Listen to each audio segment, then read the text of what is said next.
And welcome again. Today I'm going to be talking about one of my favorite trees. This is the Fiddle Leaf Fig, or Ficus lyrata. So this tree here is endemic to central western parts of Africa. So you can find this growing naturally in Cameroon, Equatorial Guinea, Sierra Leone, Liberia, Democratic Republic of the Congo, Gabon, those types of places. And even as far north as like Guinea and those kinds of places too. In the wild, this fig will grow up to, well, not a true fig, it's a ficus, but it'll grow up to approximately 30 to 40 feet, so it's a pretty substantial tree out in the wild. It has this really nice kind of waxy leaf, really nice veins. It's kind of the popular plant of this time. A lot of people seem to have it in hobbyist gardens or in office spaces or at the fronts of houses. I think it gets a bad rep. People seem to think that it's a lot more finicky than it is. It does benefit from misting every once in a while because it is quite a humidity lover, and I think it gets a bad rep in that people say that they often die really quickly if you move them. But in my case, this hasn't been true. They seem to be pretty adaptable. So this here is what the new tiny little leaf shoot looks like. Sorry, my lighting's really horrible.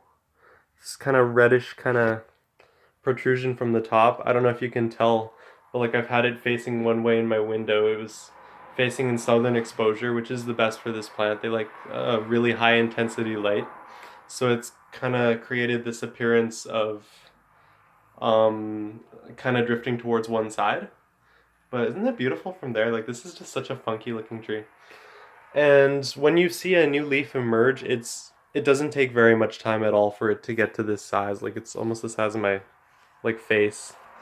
Some common problems that people will have with fiddle leaf fig is the internodes on the stem become really papery and kind of corky, and sometimes they'll get like stem rot from that area. And on occasion, you'll get tiny little. I think mine actually has it. Yeah, it's kind of hard to see. It's kind of easier to see from the back. Not really. Tiny little coppery rust-colored spots on the leaves, especially the new leaves. And this just has to do with water consumption. So basically, you're either giving the plant too little or too much water. In most cases, it's too much water. And basically, the cells inside the leaves lyse too much and they can't handle the excess moisture. So that's what causes those little spots. And some people will find that they get tiny little, gotta find an example here, like leaf curl, like this one here. It gets kind of brittle and dry, and that's just due to a lack of moisture. Unfortunately, it doesn't really remedy itself, so you want to avoid that, but it's not detrimental to the health of the tree. You can air layer this. It's a really easy tree to propagate. Just put a little bit of a hyoxin um, rooting hormone powder on the side of the stem near an internode, and then put it around sphagnum moss or some sort of cold growing media that's very water absorbent, and it should root for you within a month. This plant, I'm honestly not too sure about what its flowering structure is. I'm presuming that it's like a little like spadix, but I could be completely wrong. I think in the wild it does produce little fruits, but I don't think they're edible. I mean, they could be, don't quote me if I'm wrong, but I don't think they're edible. This tree really, as I said before, prefers high light, high filtered light. So southern exposure if you live in the north here. If you're in southern climes like Australia and New Zealand, you'd want a northern exposure window. And in my experience, they really do benefit from a high nitrogen fertilizer. But they can do any sort of balanced feed, like a liquid feed 10-10-10 type fertilizer works fine too. And like what I didn't do, you should probably rotate them so they don't grow in excess in one side.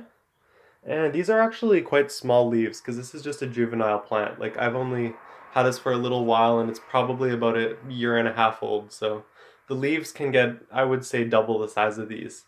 I think this new leaf right over here is gonna at least double in size. And it's really quite a beautiful thing to see because when they first come out, they're just a beautiful shade of like lime green. And yeah, so happy growing. I know this is a bit of a cliche plant. It seems to be the big plant, the it plant of the year But that's because it's a nice plant. Like, what can I say? It's aesthetically very pleasing. It creates this tree form, this kind of obtuse form right off the get-go, and seems to get along with other plants, and yeah. So have a good one. As always, be safe, happy and healthy, and happy growing.